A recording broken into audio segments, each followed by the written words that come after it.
بیان کر رہا ہے، کسی خاص کو مخاطب کر کے کہہ رہا ہے کہ میں تیرے دیے ہوئے زخموں کے بارے میں خدا تعالیٰ سے قیامت کے دن انصاف طلب کروں گا۔ اب اس کے اب دیکھتے ہیں کہ بھی یہ انصاف کس قسم کا ظلم ہے اور اس کی انصاف طلبی کیوں ہے۔ دیکھیں، ایک تو ظاہری سی بات ہے کہ کسی بھی قسم کا ظلم ہو اور آپ اس ظلم سے بچنا چاہتے ہوں تو آپ یہ والی بات کر دیں، جہاں ایک تو نمبر ایک انسان کمزور ہو وہاں یہ بات کرتا ہے، جہاں وہ اپنا حق چھیننا نہ جانتا ہو یا اس کے بس کے باہر سے بات ہو تو پھر یہ بات کرتا ہے کہ قیامت کے دن دیکھا جائے گا انصاف تو خدا انصاف دینے والا ہے۔ ایک تو کمزوری، دوسرا اس میں کہ اچھا بھائی اس وقت ہم کچھ نہیں کر سکتے تو اس وقت کریں گے، تو اس دن سے ڈر جاؤ کیونکہ مرنا تو تم بھی ہے، انصاف کے کٹہرے میں تو تم نے بھی کھڑے ہونا ہے، تو تم یعنی ایک تو خوف دلانا، ٹھیک ہے۔ تو اب یہ دو چیزیں ہیں سامنے، اگر آپ کا محبوب واقعتاً کوئی سماج کا جابر شخص ہے، ظالم شخص ہے، لیکن یہ تیری جسے کہا جا رہا ہے تو تیری بیداد گری کا یہاں پہ کرینہ ابھرتا ہے کہ یہاں پہ جو بیدادگر ہے، جو ظالم ہے، جو ناانصافی کرنے والا ہے، وہ اور کوئی نہیں ہے بلکہ محبوب کی ذات ہے۔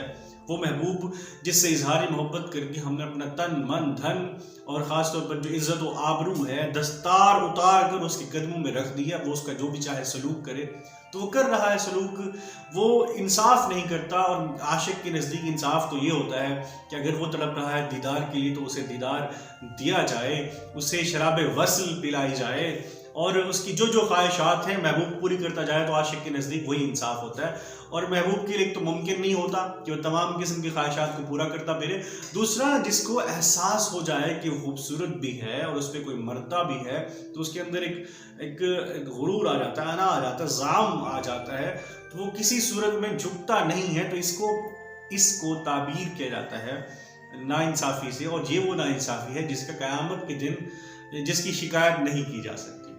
تو ایک ہی مطلب، ایک ہی معنی بنا اس شعر کا کہ عاشق اپنے محبوب کو قیامت کے دن خدا کے انصاف کا نام لے کر ڈرا رہا ہے کہ وہ ناانصافیوں سے باز آ جائے، یعنی باز آ جاؤ ظلم سے ہمدم ورنہ ایک روز حشر کا بھی ہے۔ تو وہ حشر کے دن سے ڈرایا جا رہا ہے، ٹھیک ہے۔ اور دیکھیں، اور یہ کہ وہ کہ ڈرانے کی کیفیت ہوتی ہے نا کہ ڈر کر پھر وہ کرم نوازی پر آ جائے گا، مہربانی پر آ جائے گا، وہ وصال کی طرف آمادہ ہو جائے گا، وہ دیدار عطا کرنے کی طرف مائل ہو جائے گا۔ اب یہ دیکھیں نا، بڑا مزہ ہو جو محشر میں ہم کریں شکوہ، بڑا مزہ ہو جو محشر میں ہم کریں شکوہ، اور وہ منتوں سے کہیں چپ رہو خدا کی قسم۔ تو دیکھیں اب یہ کیفیت کیا ہے محبوب کو منانے کی ہے، محبوب کو راغب کرنے کی ہے، رجھانے کی ہے کہ وہ خدا سے ڈر کر ہی وہ تھوڑا مہر و مروت کی طرف آ جائے، الفت کا جواب الفت سے دینا شروع کر دے۔ امید کرتا ہوں یہ شعر آپ کو سمجھ آ گیا ہوگا۔ اگلے شعر کی طرف بڑھتے ہیں کہ لے سانس بھی آہستہ کہ نازک ہے بہت کام، آفاق کی اس کارگہ شیشہ گری کا۔ دیکھیے، میرا پسندیدہ آپ کی عمر میں جب میں تھا تو میرا ایک پسندیدہ شعر ہوا کرتا تھا کہ لے سانس بھی آہستہ۔ یہ ہم اس ترکیب کو تو مشرف عالم ذوقی نے ناول کا نام بھی دے دیا، بہت اچھا ناول ہے۔ لے سانس بھی آہستہ، کیوں بھی سانس آہستہ لی جائے کہ نازک ہے بہت کام۔ بھئی کہاں کا کام بہت نازک ہے؟ کسی دب کے کورے والے کسی لباس کی بات کی جا رہی ہے، یہ کون سے نازک کام کی بات کی جا رہی ہے کہ پھولوں سے کوئی چیز سجائی گئی ہے۔ تو آگے اسی کی وضاحت دوسرے آفاق کی اس کارگہ شیشہ گری کا، کہ کہاں نازک کام ہے، آفاق کی اس کارگہ شیشہ گری۔ دیکھیں، آفاق افق ہوتا ہے جب ہم زمین پر کھڑے ہوں اور بالترتیب اپنے سامنے کی طرف دیکھیں تو وہاں پہ جو آسمان زمین سے ملتا ہوا نظر آتا ہے وہ افق کہلاتا ہے۔ اور آفاق سے مراد ہے کہ جو کچھ وہاں ملتے ہوئے آسمان کے اندر ہے، یعنی زمین مراد ہے، اور زمین کے اندر جو کچھ ہو رہا ہے، جو کام ہو رہے ہیں، وہ کار کا مطلب کارگاہ زمین، یہ جو ارتھ ہے، جو زمین ہے، وہ کارگاہ ہے۔ کس چیز کی کارگاہ؟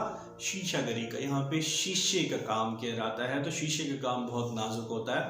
دیکھیں کہ اب وہ کہتے ہیں آئینہ ٹوٹ بھی تو سکتا ہے، تم سنورتے ہوئے نہیں ڈرتے۔ تو آئینہ بھی جدید زمانے میں تو شیشے کا ہی بنایا جاتا ہے۔ ٹھیک ہے، کانچ کا بنایا جاتا ہے، کانچ کی چیزیں ٹوٹ کر دوبارہ جوڑا نہیں کرتی. تو آفاق کی اس کارگاہ شیشہ گری. بھائی اب ہم دیکھتے ہیں کہ بات تو ہو گئی، ٹھیک ہے، کہ یہ سب چیزیں شیشے کی بنی ہوئی ہیں جو کہ ٹوٹ جائے تو پھر نہیں جڑتا، بلکہ ٹوٹ جائے تو پھر نہیں جڑتا. یہ صفت آئینے میں دیکھی ہے، اس کو بھی حوالے کے طور پر درج کر سکتے ہیں. لیکن جب ہم اپنے ارد گرد کا جائزہ لیتے ہیں، مشاہدہ کرتے ہیں، تو ہمیں بہت کم چیزیں شیشے کی ملتی ہیں. ہمیں تو پہاڑ ملتے ہیں، پتھر ملتے ہیں، اور پتھر دل لوگ ملتے ہیں. ہمیں سنگراخ چٹانوں سے واسطہ پڑتا ہے، مٹی سے واسطہ پڑتا ہے، تودوں سے واسطہ پڑتا ہے، لکڑی سے واسطہ پڑتا ہے، جنگل سے واسطہ پڑتا ہے. تو میر کسے کارگاہ شیشہ گری کہہ رہے ہیں؟ کس کی نزاکت کی بات کر رہے ہیں؟ کون ایسی چیز ہے کہ وہ سانس بھی آہستہ نہ لی جائے تو اس کی نزاکت ایسی ہو کہ ٹوٹ جائے، بکھر جائے؟ تو کہیں یہاں پر نازکی سے مراد، کارگاہ شیشہ گری سے مراد یہ انسانیت اور انسانیت کے جذبے تو نہیں، انسانیت کے احساسات تو نہیں، کہ کہیں ہمارے وہ دوست، وہ احباب جو ذرا سی بات پہ جن کو ٹھیس لگے، پھوٹ بہے، تو ایسے لوگوں کی تو بات نہیں کی جا رہی، جس کے بارے میں میر ہی کہہ گیا کہ خیال خاطر احباب چاہیے ہر دم. انیس کا شعر ہے، میر انیس کا، کہ خیال خاطر احباب چاہیے ہر دم، انیس ٹھیس نہ لگ جائے آپ گینوں کو. تو جیسے آپ گینے ہوتے ہیں، یعنی بلبلے کے ہاتھ لگانے سے، چھونے سے فنا ہو جاتے ہیں، ان کی ذات مسمار ہو جاتی ہے. تو یہ دنیا اور ان میں بسنے والے حساس لوگوں کی مثال تو یا کارگاہ شیشہ گری کی ہے، شیشے کے نازک کاموں کی ہے، یا انہیں بلبلوں کی سی ہے، جس کے ہمیں سانس بھی آہستہ سے لینی چاہیے کہ ان کے جذبات مجروح نہ ہو جائیں.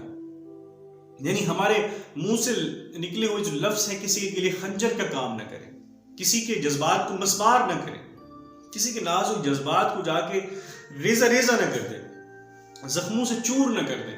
تو اسی بات کی طرف میر تقی میر ہمارے ذہن کو دکھا رہے ہیں، ہمارے ذہن کو آمادہ کریں، ان کو سمجھا جائے، ان جذبات کی قدر کی جائے، انسانوں کی قدر کی جائے، کہ سب کچھ توڑا جائے لیکن انسان کا دل نہ توڑا جائے، کیونکہ دل میں تو وہ بستا ہے کہ جس کے بارے میں ہمارا تصور ہے کہ وہ عبادت خانوں میں بستا ہے.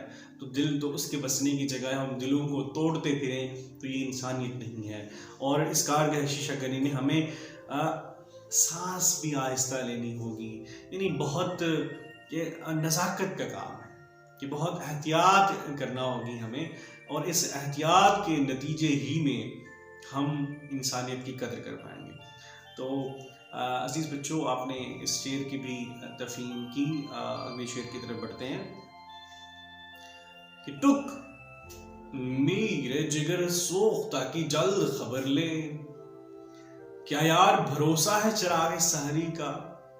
اچھا، اسے شاید میں خود بھی اسے شاید میں غلط پڑھتا رہا ہوں، یا اس کی پڑھنے کے ساتھ ہی معنویت بھی چیزوں کی بدل جاتی ہے.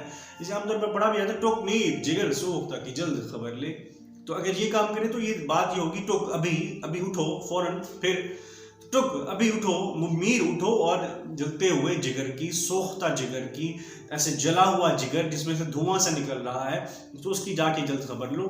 کیا یار بھروسہ ہے چراغ سحری کا، کہ بھائی یار یہ چراغ سحری جو ہوتی ہے، وہ چراغ جو رات کا جلا ہو، صبح تک جل رہا ہو، تو اس کا ایندھن ختم ہونے والا ہوتا ہے، وہ چراغ پھڑا رہا ہوتا ہے، آخری سانسیں لے رہا ہوتا ہے، اس کی موت واقع ہونے والی ہوتی ہے، اس کی زندگی کا خاتمہ ہونے والا ہوتا ہے، تو اس کی خبر لو. تو یہ دیکھیں، ایسا لگتا ہے کہ میر خود سے، یعنی شاعر میر سے مخاطب کر کے کہہ رہا ہے کہ ایسا ہے. لیکن اس کو اگر یہاں پہ دیکھیں کہ اب ٹک کے بعد اگر آپ استعجابیہ لگا دیں، ندائیہ لگا دیں، اور میرے جگر سوختہ کر لیں، تو یہ ترکیب بن جاتی ہے کہ میر کون میر؟ وہ میر جس کا دل جل چکا ہے، جس کا جگر سلگ رہا ہے، جلا ہوا ہے، دھواں سا اٹھ رہا ہے اس میں سے. تو اس کی خبر لینی چاہیے. کیوں بھی خبر لینی چاہیے؟ دیکھیں، پہلے کیوں سے پہلے ہم یہ دیکھ لیتے ہیں کہ دل جلتا کیوں ہے، جگر سلگتا کیوں ہے. اور تمام عمر دیکھیں، جلنے کے بعد ہی وہ چراغ سحری بن جاتا ہے نا. کیا یار بھروسہ ہے چراغ سحری کا، تو تمام عمر کیوں جلا؟ اور ابھی اس کا دم آخر ہے. تو کیوں ایسا ہے؟ تو عزیز بچوں، یہ جو عشق ہے نا، کہ عشق کی آگ وہ آگ ہے جو لگائے نہ لگے اور بجھائے نہ بجھے.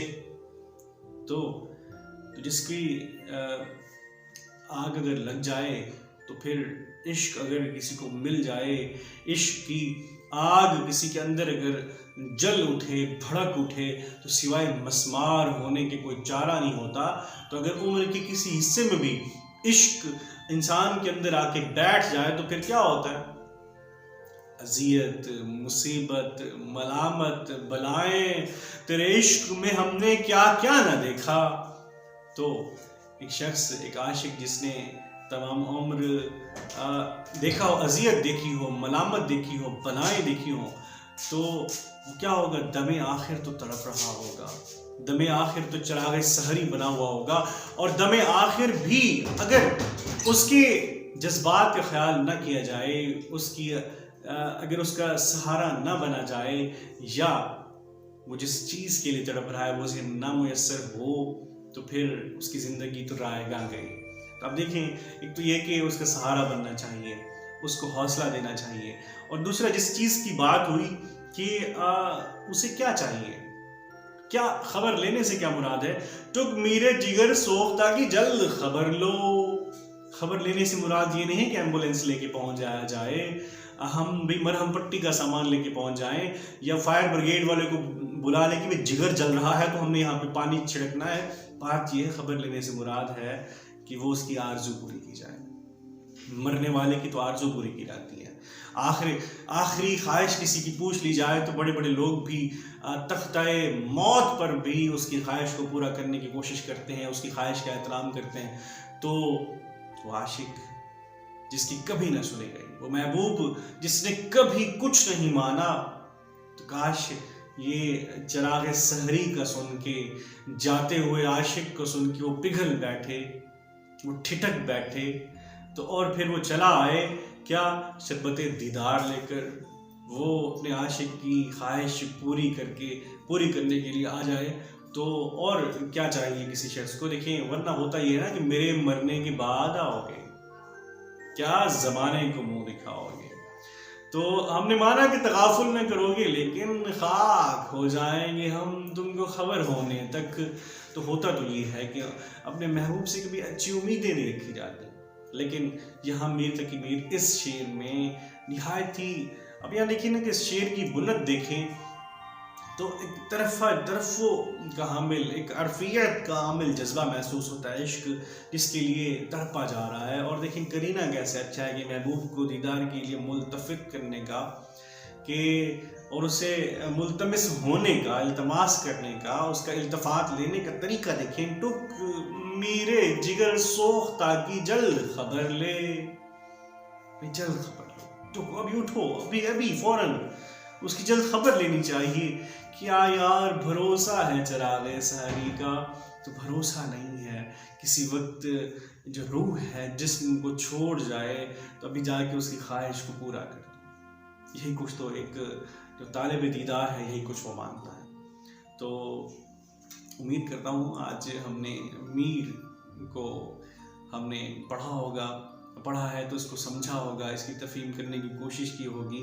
اگر میر کے شعر اگر آپ کی دل کی تاروں کو اگر چھو سکے ہیں یا اس کی تفہیم ہو چکی تو یقیناً آپ اس کی تشریح کرنے اور اس کی پرتیں خود سے کھولنے کے قابل ہو چکے ہوں گے. اور یہی ایک استاد کا مطمع نظر ہوتا ہے، یہی خواہش ہوتی ہے، یہی کوشش ہوتی ہے اور یہی کاوش ہوتی ہے. تو اگر اس کے پھر بھی اگر آپ کو کسی شعر کی تفہیم میں کسی بھی نوعیت کی کوئی دقت پیش ہو تو آپ پوچھ سکتے ہیں کمنٹ سیکشن میں. میں راشد سعیدی آپ کو جواب دوں گا. تو انشاءاللہ اگلے لیکچر میں ایک اور موضوع کے ساتھ آپ سے مخاطب ہوں گا. اس وقت کے لیے مجھے اجازت دیجیے. بہت شکریہ. اللہ حافظ.